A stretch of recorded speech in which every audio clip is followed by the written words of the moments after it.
Seigneur, je te dis encore merci. Saint-Esprit, prends le contrôle dans cette salle au nom de Jésus. Amen. Asseyez-vous. Alléluia. Praise God. Ce mois-ci est un mois spécial. Alléluia. Ce soir, je voudrais parler de 7 choses. 7 choses qui arrivent dans la vie de ceux qui obéissent à temps à Dieu dans les données. 7 choses qui arrivent dans la vie de ceux qui obéissent à temps, ceux qui obéissent vite ou ceux qui obéissent dans les temps de Dieu. 7 choses qui arrivent dans la vie de ces personnes.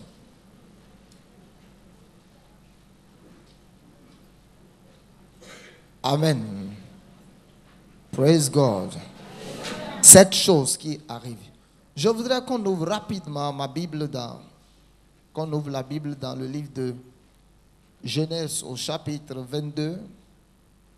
Étant donné que nous sommes dans le mois de la prospérité et que nous sommes en train de parler de la prospérité, nous devons comprendre que dans le royaume de Dieu, la prospérité, n'est pas quelque chose qui arrive dans nos vies suite à des veillées de prière, suite à des jeûnes, comme beaucoup le pensent. Suite à. La prospérité vient simplement quand on respecte les principes établis par Dieu dans ce domaine. Et la Bible dit dans Genèse 22, nous pouvons lire, après ces choses, Dieu mit Abraham à l'épreuve et lui dit, Abraham, et il répondit, me voici. Dieu dit, prends ton fils, ton unique, celui que tu aimes, Isaac, va-t'en au pays de Morija et là offre-le en holocauste sur l'une des montagnes que je te dirai. Abraham se leva de bon matin, sella son âne et prit avec lui 2 serviteurs et son fils Isaac. Il fendit du bois avec l'holocauste et partit pour aller au lieu que l'Éternel lui avait dit. Le 3e jour, Abraham, levant les yeux, vit le lieu de loin. Et Abraham dit à ses serviteurs, restez ici avec l'âne, moi et le jeune homme. Nous irons juste là-bas pour adorer et nous reviendrons auprès de vous. Abraham prit le bois pour l'holocauste, le chargea sur son fils et porta dans sa main le feu, le couteau, et ils marchaient tous 2 ensemble. Alors Isaac parla à son père, parla à Abraham son père, dit mon père, et il répondit, me voici mon fils. Isaac reprit, voici le feu et le bois, mais où est l'agneau pour l'holocauste? Abraham répondit, mon fils, Dieu se pourvoira lui-même de l'agneau pour l'holocauste, et ils marchaient tous 2 ensemble. Lorsqu'il fut arrivé au lieu que Dieu lui avait dit, Abraham y éleva un autel et rangea le bois. Il lia son fils Isaac, le mit sur l'autel par-dessus le bois. Puis Abraham étendit la main et prit le couteau pour égorger son fils. L'ange de l'Éternel appela des cieux et dit, Abraham, Abraham, et il répondit, me voici. L'ange dit, n'avance pas ta main sur l'enfant et ne lui fais rien, car je sais maintenant que tu me crains et que tu ne m'as pas refusé ton fils, ton unique. Abraham leva les yeux et vit derrière lui un bélier retenu dans un buisson par ses cornes. Et Abraham alla prendre le bélier et l'offrit en holocauste à la place de son fils. Abraham donna à ce lieu le nom de Yahvé Jireh. C'est pourquoi l'on dit aujourd'hui à la montagne de l'Éternel, il sera pourvu. L'ange de l'Éternel appela une seconde fois Abraham des cieux et dit, je le jure par moi-même, parole de l'Éternel, parce que tu as fait cela et que tu ne m'as pas refusé ton fils, ton unique. Je te bénirai et je multiplierai ta postérité comme les étoiles du ciel et comme le sable qui est sur le bord de la mer. Et ta postérité possédera la porte de ses ennemis. Toutes les nations de la terre seront bénies en ta postérité parce que tu as obéi à ma voix. Que le Seigneur bénisse sa parole Je suis en train de parler ce soir de 7 choses. Il peut y avoir plus que 7, mais moi je parlerai de 7 choses qui arrivent dans la vie de ceux qui obéissent à Dieu à temps. Vous devez d'abord comprendre, ou nous devons d'abord comprendre, alléluia, que l'obéissance n'amène jamais en bas, alléluia. Bien que parfois l'obéissance, quand vous décidez d'obéir à Dieu, pendant que vous êtes en train d'obéir, vous allez voir avec vos yeux physiques que vous êtes en train de descendre, que vous êtes en train d'aller dans le gouffre, alléluia. Mais toute obéissance amène en haut, alléluia. Aucune obéissance, aucune obéissance, aucune obéissance, aucune forme d'obéissance ne peut rétrograder la vie d'un enfant de Dieu. Toute obéissance à la parole de Dieu relâche automatiquement une bénédiction dans notre vie. Alléluia. Et nous devons comprendre une chose. Aujourd'hui, quand nous voyons les enfants de Dieu dans les mouvements, dans les allées, dans les retours, ils sont à l'église, ils prient, ils jeûnent, ils font tout. Mais en réalité, on ne voit pas la manifestation visible de la divinité dans leur vie. On ne voit pas réellement dans nos vies, alléluia, que le Dieu que nous servons est le Dieu qu'on appelle Jéhovah Jireh, alléluia.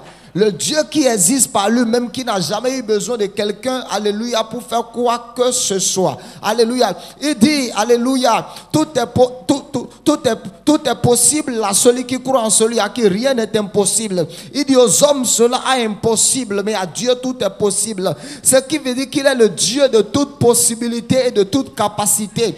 Ce qui veut dire qu'il est impossibilité rien. Alléluia. Que quelqu'un dise amen ce soir. Ça, c'est le dictionnaire MPR.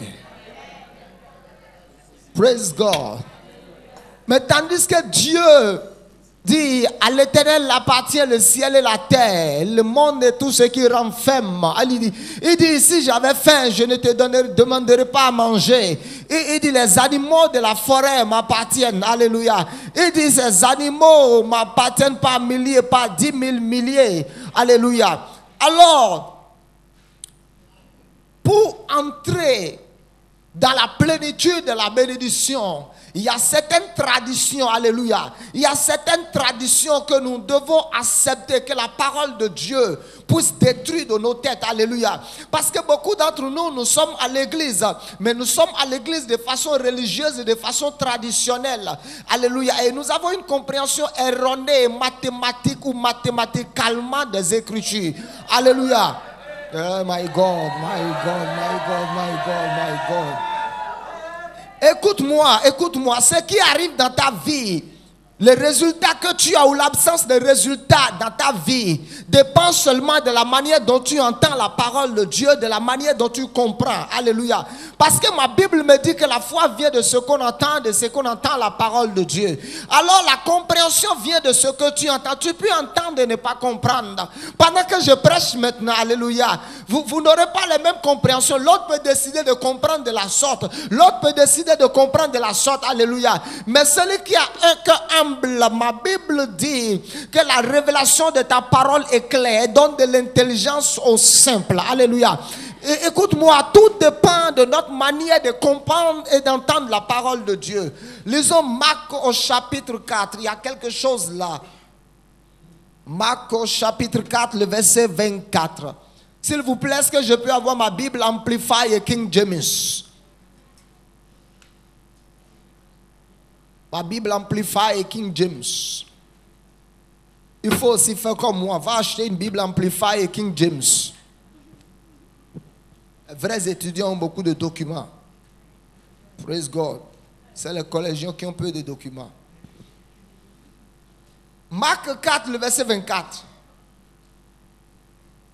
Il a dit, prenez garde à ce que vous entendez.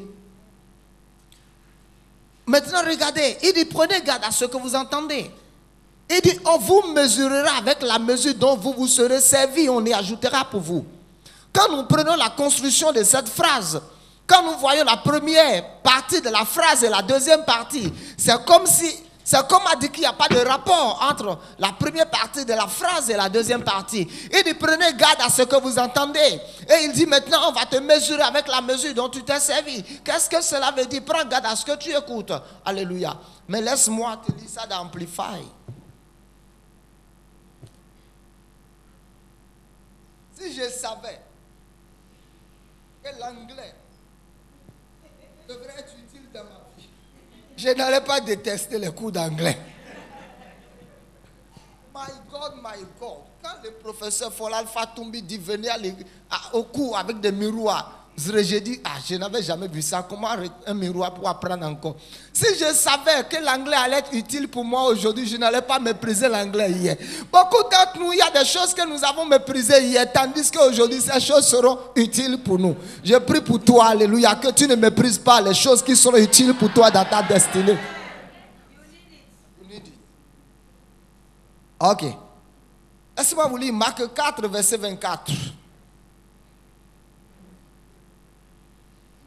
And he said to them, be careful for what you hear.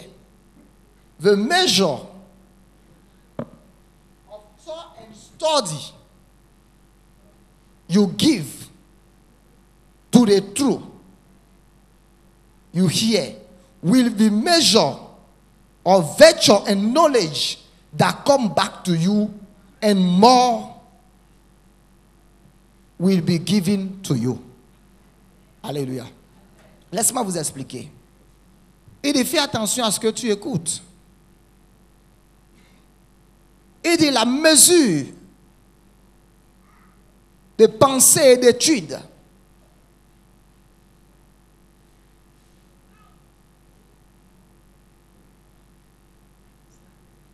que tu écoutes, alléluia, sera la mesure de connaissances, de vertus qui vont te revenir. Alléluia. Proverbe 11 dit quoi? Que mon peuple est délivré par la... Mon peuple est délivré par la prière. Disons Proverbe 11. Proverbe 11. Proverbe 11, non, Proverbe 3. Proverbe 11, je pense.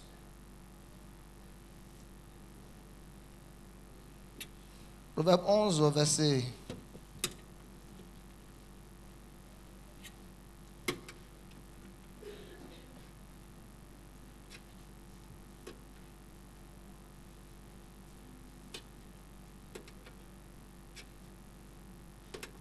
Le juste...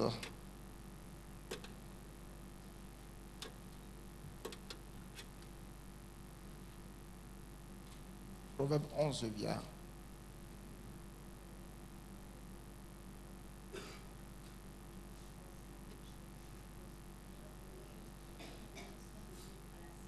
Proverbe 11, verset 9. Par sa bouche, l'impie perd son prochain, mais les justes sont délivrés. Les justes sont délivrés.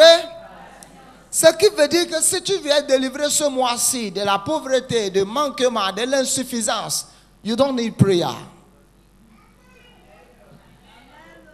Je dis, si tu viens délivrer ce mois-ci des difficultés financières, tu viens délivrer de la dette, praise God, tu viens délivrer de la pauvreté, de la stagnation, des blocages, you don't need prayer. Tu n'as pas besoin de prière. Tu as besoin de te donner à la parole de Dieu. Alléluia.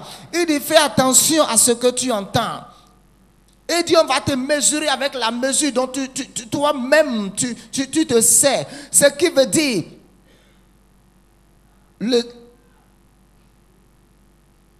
la quantité de vérité et de compréhension qui arrive dans ta vie sera la quantité de résultats que tu donneras. Alléluia. Amen. Lisez dans votre Bible, il dit le juste est délivré par la science, il n'a pas dit le juste est délivré par la prière. Praise God. Donc, voici ce que Marc 4 nous dit. Il dit on va te mesurer avec la mesure que tu utilises. Ce qui veut dire, la compréhension que tu as des Écritures, alléluia, est ce qui va déterminer les choses qui vont venir dans ta vie. Maintenant, je suis en train de parler de 7 choses qui arrivent dans la vie de ceux qui obéissent à Dieu à temps. Lisons Ecclesiastica, c'est ça, non? Ecclesiastica, le livre d'Ecclésiaste. Ecclésiaste au chapitre 3. Nous allons lire le premier verset. Ecclésiaste 3.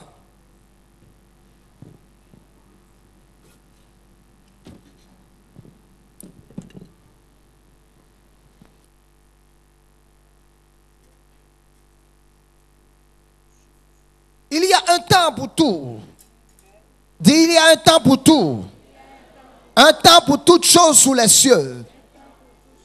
La Bible dit qu'il y a un temps pour tout. Alléluia. Écoute-moi, il y a des choses que tu cherches à faire aujourd'hui. Je ne suis plus convaincu. Ou je ne sais pas si tu peux encore les faire aujourd'hui. Alléluia. Parce que le temps pour les faire est passé.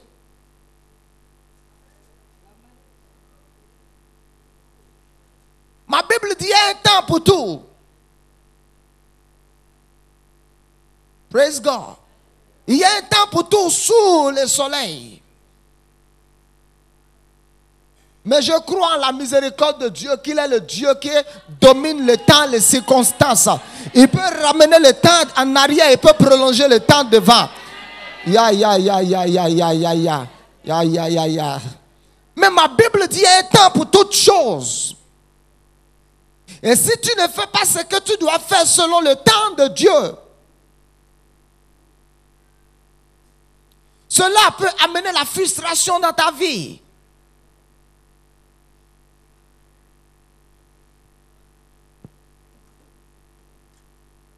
Praise God. Ma Bible dit dans Genèse au chapitre 22, tandis que je suis encore là, il est écart. Dieu aide-moi. Bon. Tandis que nous sommes dans Genèse au chapitre 22.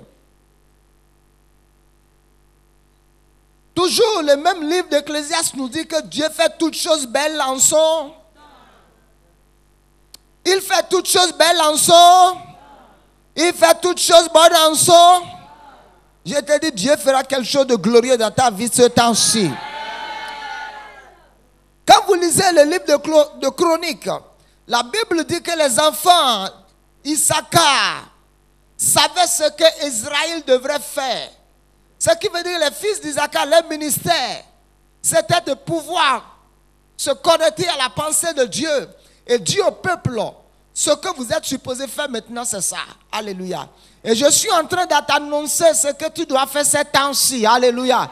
Afin que demain tu ne puisses pas mordre les doigts, que le Seigneur délivre quelqu'un d'avance au nom puissant de Jésus.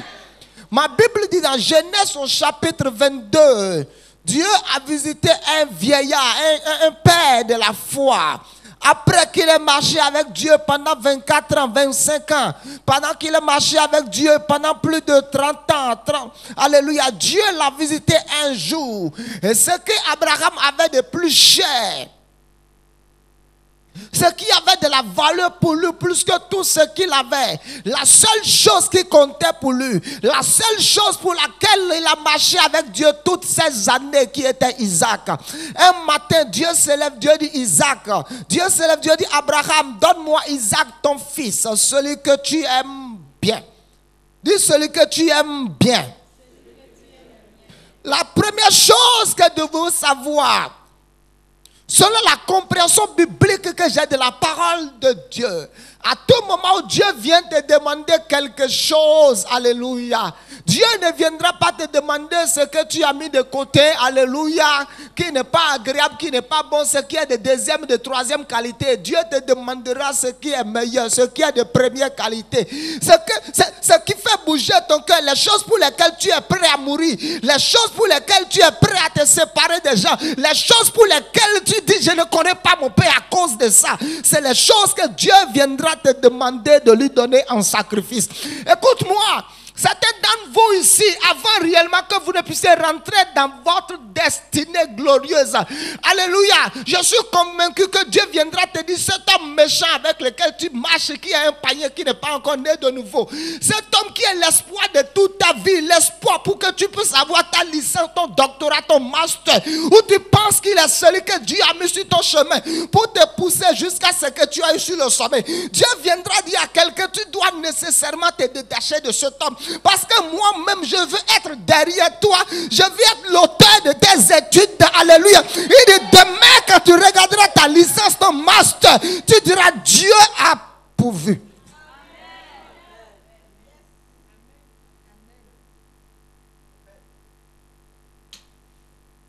Ma Bible dit, Dieu a visité le père Abraham. Et Dieu lui a dit, Abraham avait 2 enfants. Il avait Isaac et Ismaël. Praise God. Maintenant, écoutez-moi. Tous les fabricants d'Ismaël, quand vous lisez la vie d'Abraham, sa maison était en paix. Alléluia. Il n'y avait jamais eu de trouble dans sa maison. Toutes les fois où il y avait eu des querelles, c'était en dehors de sa maison entre ses bergers et les bergers de l'autre. Mais la première fois où le trouble, les querelles sont venus dans la maison d'Abraham, c'est à la naissance d'Ismaël. Praise God. Abraham n'avait jamais fait de palabre avec Sarah. Pendant toutes ces années, Sarah était la femme la plus jolie. Abraham était l'homme le plus excellent, le plus gentil. Mais à la naissance d'Islam, Palongo, Palable est rentré dans ce foyer. Écoutez-moi, à tout moment que vous essayez de fabriquer votre propre Ismaël, sachez qu'il y a une forme de trouble, de confusion, alléluia, qui vient juste de faire son entrée dans votre vie. Et Dieu se lève un matin et dit à Abraham, donne-moi ton fils, celui que tu aimes bien. Et Abraham s'est levé et dit, gloire à Dieu, j'ai cherché déjà une occasion pour faire sortir Ismaël de ma maison. Et Dieu dit, non Abraham, ce n'est pas Ismaël là. Je veux que tu me donnes Isaac, alléluia. Je veux que tu me donnes Isaac, celui que tu aimes bien, celui que tu admires, alléluia, celui avec lequel... Vous savez, Abraham ne passait pas du temps avec Ismaël. Mais Isaac, c'était l'enfant avec lequel il passait la journée. Il prenait le petit déjeuner avec Isaac. Praise God. Il venait s'asseoir dehors, il avait l'argent. Il n'avait plus besoin d'aller dans les transactions. Il dit, Isaac court sur la cour. Et Sarah aussi assis de l'autre côté. Alléluia. Et le cœur d'Abraham était tourné vers Isaac. Il dit, voici mon héritier. Oh, tout ce que j'ai va lui revenir. Et Dieu dit, oh, je dois faire un test à cet homme. Je dois faire un test à cet homme parce que je l'appelle le père de la foi. Je dis qu'il sera le père de multitudes. Je voudrais voir le cœur de cet homme. Alléluia. Est-ce que cet homme a un cœur pour moi ou son cœur, maintenant que Isaac est venu dans sa vie, son cœur sera pour Isaac. Alléluia. Certains d'entre vous, d'une manière ou d'une autre, avant que Dieu ne te fasse rentrer dans ta grande destinée glorieuse, que ce soit ta destinée de jet privé, que ce soit ta destinée de pétrole, que ça soit ta destinée de quoi. Je suis venu ici t'annoncer ce soir que le test que Dieu te fera, ce ne sera pas un test de prière. Ce ne sera pas un test de jeûne. I'm serious. Écoute-moi. Avant que tu ne deviennes le grand pétrolier EDS international sur satellite, sur internet, je te dis, il y a un test par lequel Dieu va te faire passer. Ce n'est pas un test de jeûne et de prière. Do you hear me?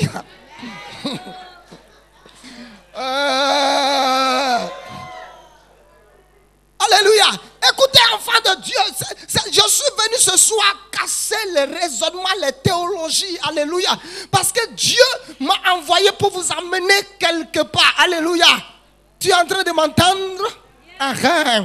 Parce que beaucoup d'entre nous aimons les tests de jeûne, de prière. Dieu m'a dit de faire 3 jours de jeûne. Dieu m'a dit de faire 21 jours de jeûne. Et moi-même, comme c'est 21 jours, moi-même, je vais rajouter 9 jours pour que ça fasse 30 jours. À 30 jours, j'ai réfléchi. Je veux continuer 10 jours de plus pour que ça fasse les jeûnes de Moïse. Mais je t'ai dit que la prospérité n'est pas liée à ces stratégies jeûniques. Alléluia. Je t'ai dit...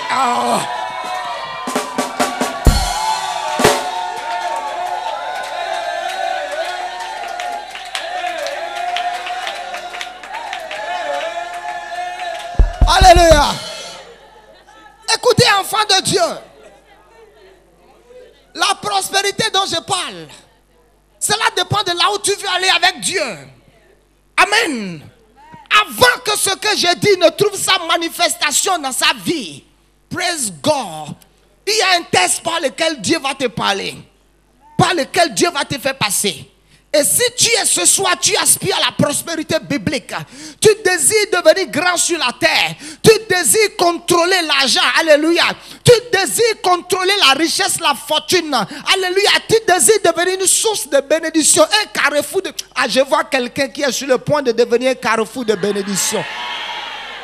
Écoute-moi, si tu veux devenir un carrefour de bénédiction, tu veux devenir une référence, alléluia, il y a un test par lequel Dieu va te faire passer. Et je dis, ce test n'a rien à voir avec le jeûne, la prière. Ce sera le test des données. Parce que ma Bible dit que Dieu a tant aimé le monde qu'il a donné son Fils unique, afin que quiconque croit en lui ne périsse point. Dieu va te passer le test de l'amour. Qu'est-ce qui prouve que tu aimes Dieu? Alléluia. Écoute-moi, tout le monde peut dire à une femme que je t'aime. Alléluia. Écoute-moi, tout le monde peut dire je t'aime, I love you. J'ai dit je t'aime à plus de centaines de femmes dans la vie. Et au même instant que je l'ai dit je t'aime, je l'ai fait comme...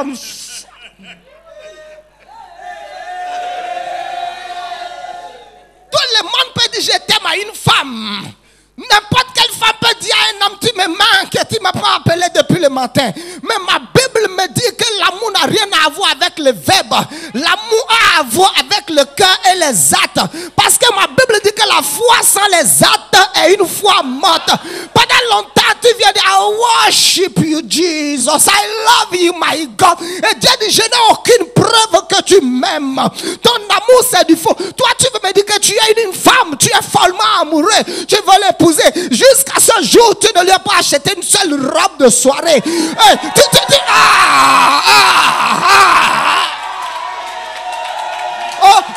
attendez, ok, écoute-moi, ok, je ne peux pas encore t'acheter une robe à la diversité ou au new look. Ok, tu ne peux pas, je sais maintenant que tu ne travailles pas, que tu es étudiant. Mais il y a les prospères. Comment on appelle? Les prêt-à-porter chinois qui est dans les coups.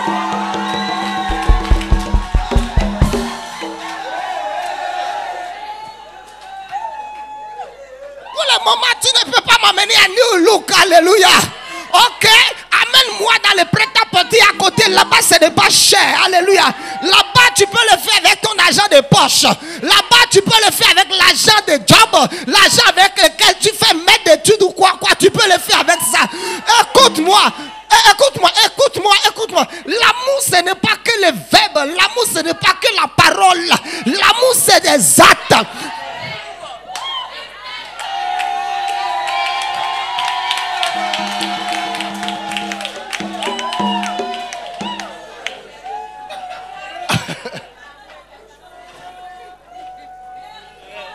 Alléluia.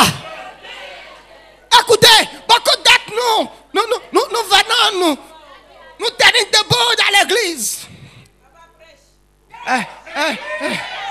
Comment? Votre adoration. Non. Ce que vous venez de chanter là. L'Esprit de Dieu est au milieu de nous. Environné par sa puissance. Ma vie t'appartient. Je suis à toi seul. Je ne vis que pour toi. Et tu as dit, tu ne vis que pour moi. Mais jusqu'à ce jour, je n'ai pas encore une preuve que tu vis pour moi. J'ai constaté que tu vis pour ton ventre. Alléluia.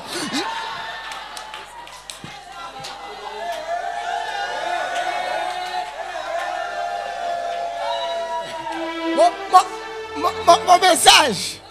Hey.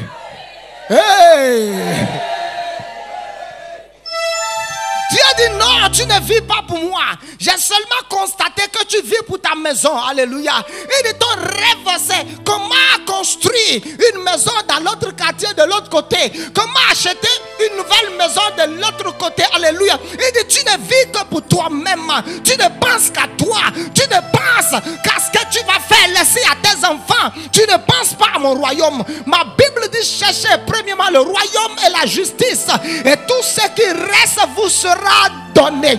Alléluia. Tandis que l'homme qui n'a pas été en mesure de prouver son amour pour Dieu est en train de demander à Dieu, laisse-moi contrôler les ressources terrestres. Et Dieu dit, pour quelle raison, pour quel but je te laisserai contrôler les ressources terrestres? Praise God.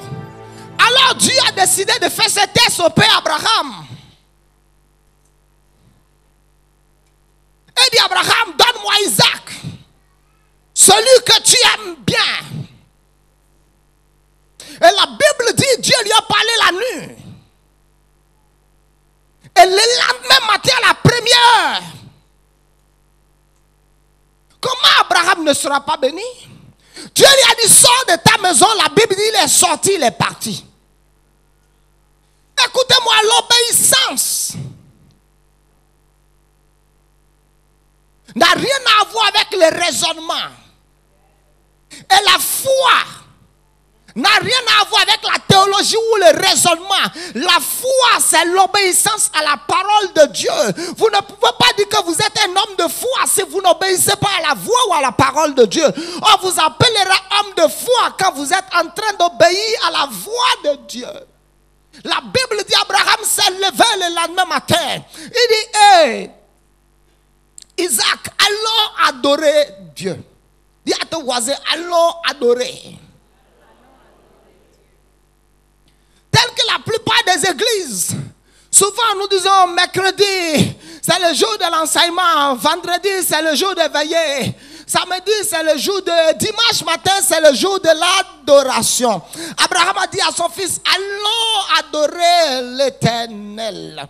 Amen. Un homme qui partait tuer son fils, un homme qui partait sacrifier son fils, un homme qui partait égorger son fils, dit, je m'en vais adorer Dieu. Et je reviens à la démonstration, à la définition de l'adoration que le révérend Dean nous a donné hier à partir de worship en anglais. Il nous a dit worship. Sheep veut dire brebis.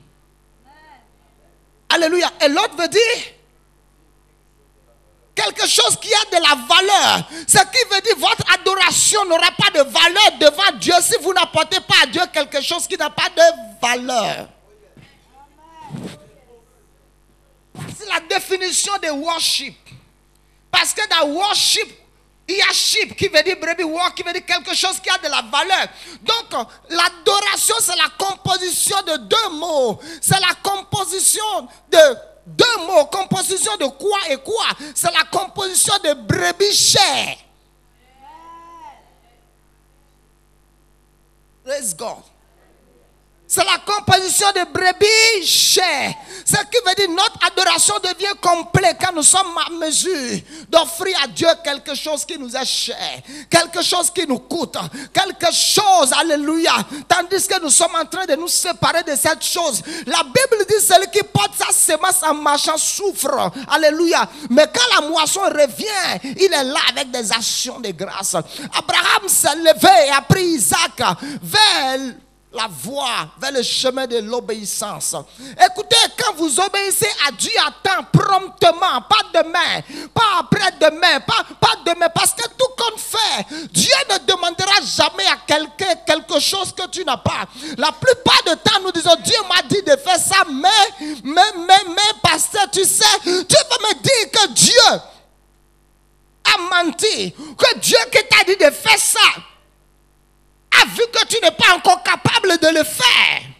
Dieu dit, Gédéon va délivrer Israël de la mer de Moab. Gédéon dit, avec quoi? Et Dieu lui dit, non. La chose que tu dois utiliser pour la délivrance de mon peuple est déjà en toi. Il dit, va avec cette force que tu as. Ce qui veut dire, Dieu ne va jamais demander à quelqu'un quelque chose qui n'a pas déjà injecté en toi. Dieu a réclamé Isaac à Abraham parce qu'Isaac était déjà dans sa maison. Dieu ne va jamais te réclamer quelque chose que tu n'as pas. S'il te réclame quelque chose que tu n'as pas cette nuit, c'est que demain matin, tu te réveilles avec la chose. La première chose qui va arriver dans votre vie, quand vous décidez d'obéir à la voix de Dieu, vous allez devenir un candidat actif à la voix de Dieu. Parce que beaucoup n'entendent plus la voix de Dieu. Ils l'ont entendu une fois et ils l'ont méprisé. Et quand ils l'ont méprisé, Dieu a décidé de ne plus les parler. Dieu a décidé de se taire dans leur vie. Lisons, je vais conclure en quelques minutes. Parce que ma théologie est déjà trop. La Bible dit, dans le verset 7. Alors Isaac parla à Abraham son père. Dit mon père, il répondit, me voici mon fils. Isaac reprit, voici le feu, le bois, ainsi de suite. Abraham reprit, mon fils, Dieu se pourvoira lui-même de l'Holocauste. Lorsqu'il fut arrivé au lieu, regardez, lorsqu'il fut arrivé au lieu que Dieu lui avait dit, praise God, dis à quelqu'un, il faut que tu arrives au lieu de l'obéissance. Quitte ton quartier général de la désobéissance. Quitte la cité de désobéissance.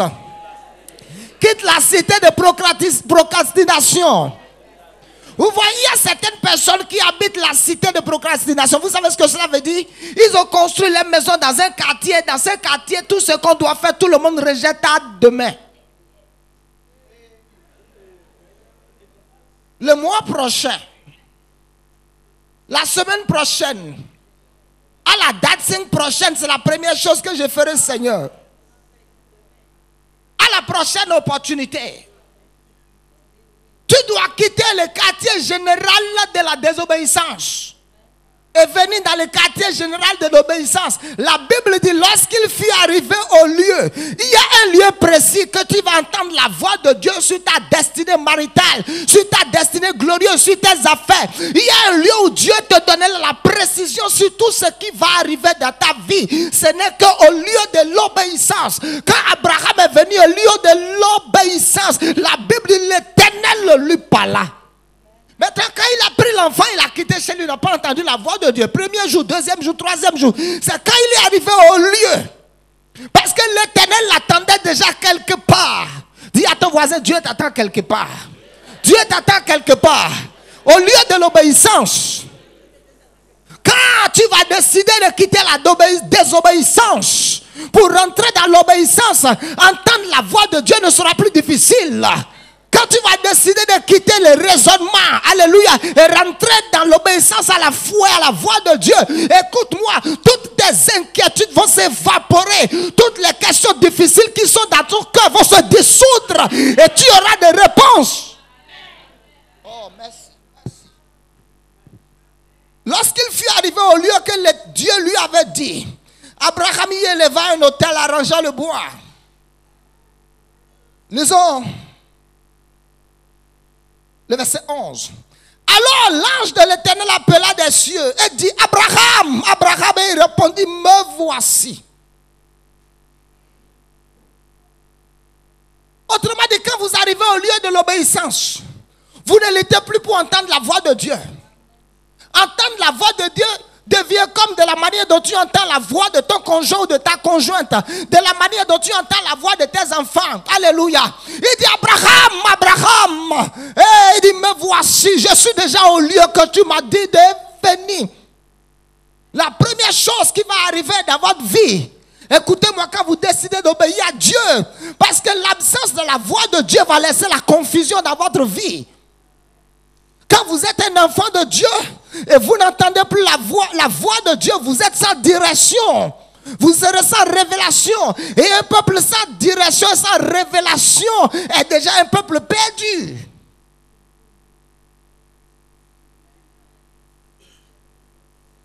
Il dit, me voici. Voici la première chose qui va arriver quand vous obéissez. Vous allez entendre la voix de Dieu nettement, distinctement, clairement. clairement. Il y aura la netteté. Votre réseau ne sera pas embrouillé. La plupart du temps, ce qui fait que notre réseau est embrouillé vis-à-vis de Dieu, c'est parce que Dieu nous a tellement parlé, ou nous avons décidé de ne pas l'entendre. Dieu aussi a dit, laisse-moi me taire. 2. Hey. My God, j'arrête l'aiguille de la montre là.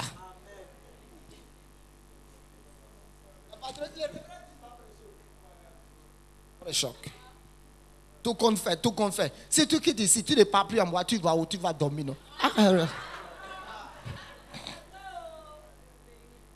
Alléluia.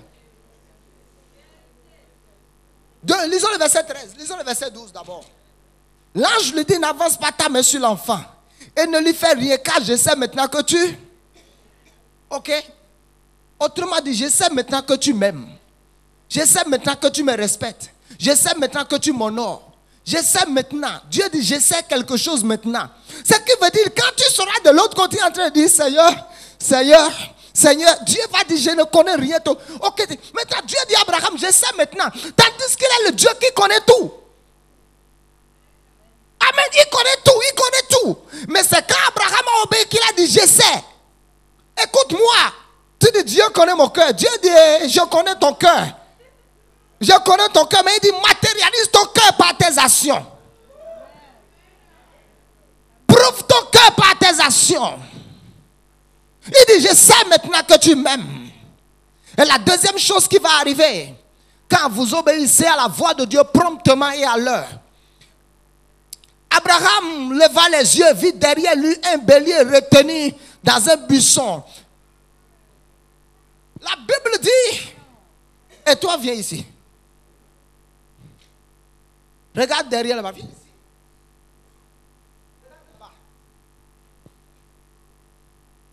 Tu vois qui le peuple, non? Hein? Tu me vois? La Bible d'Abraham leva les yeux et vit derrière lui. La Bible n'a pas dit qu'il a regardé derrière.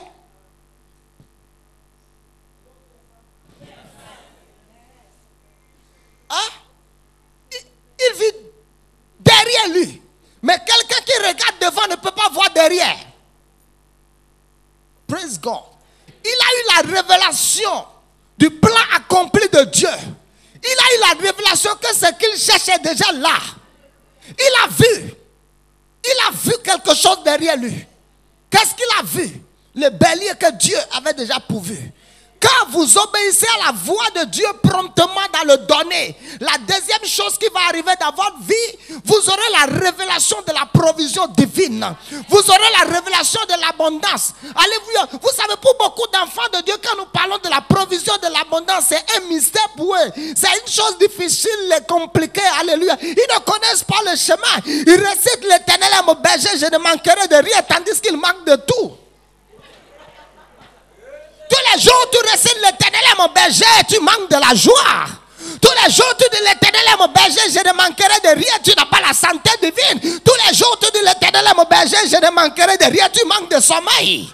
Je ne suis jamais allé au lit et j'ai manqué le sommeil.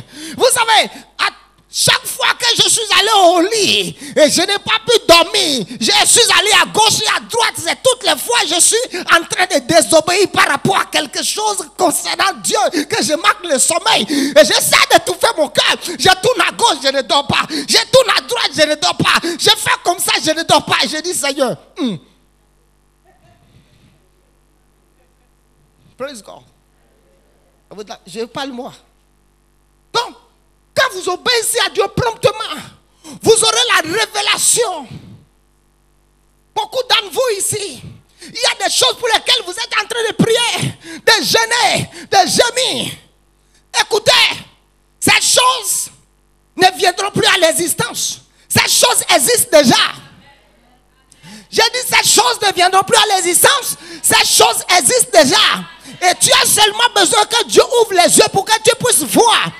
Quand vous voyez Agar était en train de prier de pleurer parce que l'enfant Ismaël voulait mourir. Et la Bible dit, Dieu a ouvert ses yeux et elle a vu devant elle un puits d'eau vive. Le puits était là, mais c'est Agar qui ne voyait pas. Écoute-moi, ta guérison est là, mais tu ne vois pas. La délivrance est là parce que tu ne vois pas. L'abondance est là, tu ne vois pas. Ton mari est à côté de toi, mais tu ne vois pas. Tu ne peux pas voir parce qu'il faut que Dieu touche tes yeux pour que tu puisses voir. Mais avant que tes yeux ne soient loin, il faut d'abord que tu entres dans l'obéissance. L'obéissance est ce qui ouvre les yeux de l'homme, ouvre les yeux de l'homme, afin que les yeux de l'homme soient connectés au monde invisible, au spirituel.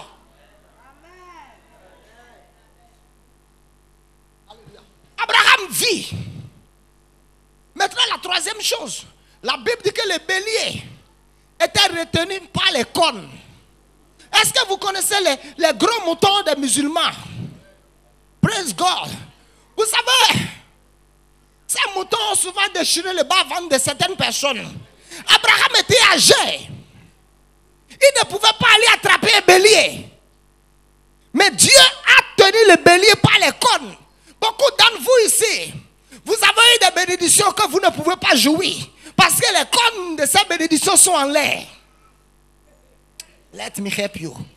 Certains d'entre vous, tu t'es marié avec un homme bon, un homme gentil, un homme doux, mais qui est devenu Jackie Chan numéro 2 avec toi à la maison, tu n'arrives pas à jouir de ça.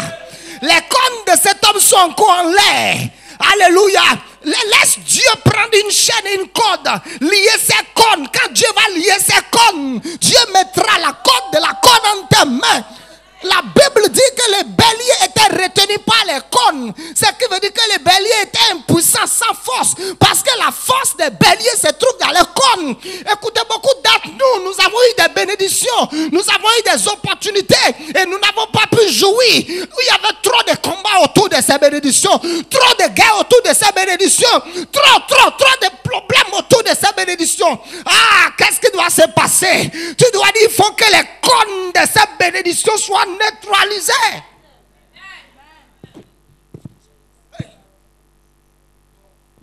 Je vais couper.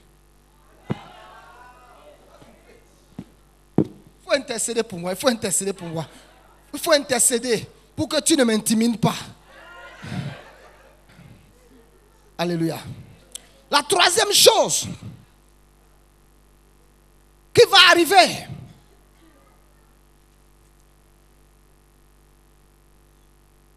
l'ange de l'Éternel appela une seconde fois Abraham des cieux et dit, je ne jure par moi-même, parole de l'Éternel, parce que tu as fait cela et que tu ne m'as pas refusé ton unique fils, je te bénirai. Quand vous obéissez à Dieu, la troisième chose qui viendra sur vous, la bénédiction de l'Éternel viendra sur vous. Ma Bible dit que c'est la bénédiction de l'Éternel qui enrichit et il ne la fait souffrir d'aucun chagrin. Quand vous lisez dans Exode 27, la Bible dit, Jacob a appelé son fils Esaü. Il dit, va me préparer un mec que j'aime afin que je puisse te bénir. Mais la Bible dit, Jacob a obéi à temps. Et quand Jacob a obéi, Jacob a été béni. Mais quand Esaü est venu, Esaü a dit quelque chose à son père. Il dit, mon père, bénis-moi. Il dit, mais qui est celui qui est venu et a pris la bénédiction? Il dit, donc c'est mon frère. Il dit, mon frère m'a enlevé mon droit d'aînesse. Mais mon droit d'aînesse, j'avais ignoré. Parce que je savais que j'allais toujours prendre la bénédiction. Et que si la bénédiction vient sur ma vie, la bénédiction dépasse le droit d'aînesse. Maintenant, il vient aussi prendre ma bénédiction. Il est venu enlever ma bénédiction. Mais la bénédiction, regardez ce que Jacob a déclaré. Quand nous parlons de la bénédiction, ce n'est pas la voiture, ce n'est pas la maison, ce n'est pas un bon mari, un mari gentil. La bénédiction, c'est une force. Il dit, regardez, quand il a senti l'odeur de son fils, il dit, l'odeur de mon fils est comme un champ que l'Éternel a béni. Il dit que l'Éternel te donne la rosée du ciel, le blé de la terre. Il dit que le fils de ta mère te soit soumis. Il parle. La bénédiction, alléluia, c'est des paroles prophétiques, des paroles remplies de puissance et de capacité qui sont prononcées sur votre vie. Alléluia, autrement dit, vous êtes habillés par des paroles de de puissance. Alléluia. Autrement dit, vous êtes cachés dans l'huile, vous êtes cachés dans la grâce de Dieu. Il y a une force surnaturelle qui contrôle vos mouvements, vos actions. Regardez, Jacob a travaillé pendant 14 ans, n'a rien eu. Mais au dernier jour, vous savez ce qu'il a dit? Il dit, si je n'avais pas eu pour moi le Dieu d'Abraham, celui qui craint Isaac, autrement de la bénédiction de mon Père sur ma vie, et ce qui fait aujourd'hui que je retourne dans la maison de mon Père avec résultat, tandis que Laban avait décidé de me laisser à zéro, la bénédiction a changé. 4. Et je vais arrêter, le rien-dit va continuer. 4. Il dit, je te multiplierai. L'obéissance, c'est ce qui amène la multiplication dans notre vie. Certains d'entre nous, vous voulez que Dieu multiplie vos chiffres d'affaires. Obéis. Obéis seulement. Dis à quelqu'un, obéis. 6. 5. Ça fait combien? 5 maintenant. Ok. Il dit, et ta postérité possédera la porte de ses ennemis. Certains d'entre nous ici, nous sommes en train de prier, en train de déclarer que j'ai la victoire. Je contrôle mes adversaires, je les maîtrise. Dieu dit non. Tu vas maîtriser la porte de tes adversaires quand tu vas m'obéir. Il dit ta postérité possédera la porte de ses adversaires. Autrement dit, je t'ai donné la victoire sans combat, sans lutte. Alléluia. Tu n'auras pas besoin d'aller sur les rings avant d'avoir la victoire. Et 6. Parfois on peut prêcher de façon courte. Et de toutes les nations de la terre seront bénies en ta postérité parce que tu as obéi à moi. La chose suivante qui va arriver quand vous obéissez à la voix de Dieu, vous allez devenir carrefour de bénédiction. Ça fait combien? 6. Ou bien, ça fait 6. Et 7, alléluia. Cette bénédiction va rejaillir sur vos enfants. Praise God. Je m'arrête là et je dis 6. Le 7e se trouve dans 2 Samuel chapitre 24. La Bible dit, Dieu a dit par la bouche du prophète Gad. Il dit Abraham monte. Il dit à David monte dans l'air de Jubétien, bâtis-moi un hôtel, offre-moi un sacrifice là. La Bible dit quand David a obéi, la plaie s'est arrêtée. Certains d'entre vous, il y a certains malheurs qui vous arrivent. Il y a certaines situations bizarres qui vous arrivent. Ces choses vont seulement s'arrêter dans votre vie quand vous allez obéir à Dieu. L'obéissance est ce qui nous donne la victoire. Écoute-moi, quand David a obéi, la Bible dit la plaie s'est retirée. Et David a dit, je ne donnerai pas à l'Éternel quelque chose qui ne me coûte pas cher. Écoute-moi, je suis venu motiver quelqu'un ce soir. Mon Dieu va te parler. Mon Dieu va te visiter. Mon Dieu va te parler, va te visiter. Et je suis venu ce soir détruire dans ta vie toute théologie humaine, toute théologie qui amène les gens à penser. Quand je donne, je suis en train de les enrichir. Écoute-moi, je le dis, ça ne date pas d'aujourd'hui. Tu ne peux pas m'enrichir. Alléluia. Tu ne peux pas m'enrichir. Tu es venu ici pour que je puisse t'enrichir. Parce que ce qui est enrichi, je l'ai. Toi, tu ne l'as pas. Aïe, aïe, aïe, aïe, aïe. Ce qui est enrichi, je l'ai. You don't have it. Écoute-moi, ma Bible dit c'est la bénédiction de l'Éternel qui est enrichie. Et j'ai cette bénédiction. Paul parle dans le livre de Philippiens. Il dit, vous Philippiens, vous tous qui participez à mon onction. Paul dit, il y a une onction que j'ai. Et les habitants de Philippe, les Philippiens, ils bougent, ils mangent dedans. Il n'a pas dit aux chrétiens de Corinthe, aux chrétiens de Fès qu'ils participent à son onction. Quand vous lisez dans Philippiens 4, vous verrez pourquoi il a dit cela. Je suis venu te dire, il y a une grâce sur ce ministère. Alléluia. Il y a une onction dans cette maison. Et si tu sais obéir à la voix de Dieu, aux instructions que Dieu te donne dans cette maison, il y a certaines calamités que tu ne verras pas dans ta vie. Il y a certains problèmes que tu ne verras pas dans ta vie. Il y a certaines difficultés que tu ne verras pas dans ta vie. Parce que je suis venu te dire que le Dieu de l'apôtre est un Dieu vrai. Je suis venu te dire que le Dieu de l'apôtre est le Dieu qui fait prospérer. Je suis venu te dire que le Dieu de l'apôtre est un Dieu fidèle. Je suis venu te dire que le Dieu de MPA est le Dieu qui enrichit. Je suis venu te parler ce soir afin que toute théologie dans ta vie tombe au nom puissant de Jésus. Écoute-moi, tu ne peux pas enrichir l'œuvre de Dieu. Tu ne peux pas enrichir la maison de Dieu. Écoutez, la Bible dit donnez, il vous sera donné. Il dit donnez, il vous sera donné. C'est ce que la Bible dit. Il dit jette ton pain à la surface de l'eau et tu vas le récupérer mouillé. Alléluia. C'est ce que la Bible dit. Écoute-moi, à tout moment Dieu dit à quelqu'un donne-moi quelque chose. Ne pense pas que Dieu a une difficulté et a besoin de toi, mais Dieu veut réarranger ou arranger ta destinée. Je suis venu te dire que Dieu n'est pas en crise. L'économie céleste n'est pas en crise. Alléluia. Non, non, non, non, non. L'économie céleste n'est pas en crise. Écoute-moi, l'économie céleste n'est pas en crise. Ma Bible me dit que mon Dieu pourvoira à tous mes besoins selon sa richesse avec gloire. Écoute-moi, écoute-moi. Je parle de moi, l'apôtre. Alléluia. Je ne connais pas pour les autres. Alléluia. Parce que je connais celui qui m'a appelé. Alléluia. L'économie céleste n'est pas en difficulté. Écoute-moi, quand Dieu te dit donne, ou quand nous prêchons sur les données, quand nous prêchons sur l'offrande, tu dis voici ces gens qui trouvent d'autres moyens stratégiques pour nous soustraire de l'argent. Écoute-moi, tu n'as pas de l'argent qu'on peut soustraire, mais nous sommes venus pour rajouter quelque chose à ta vie. Que le Seigneur vous bénisse.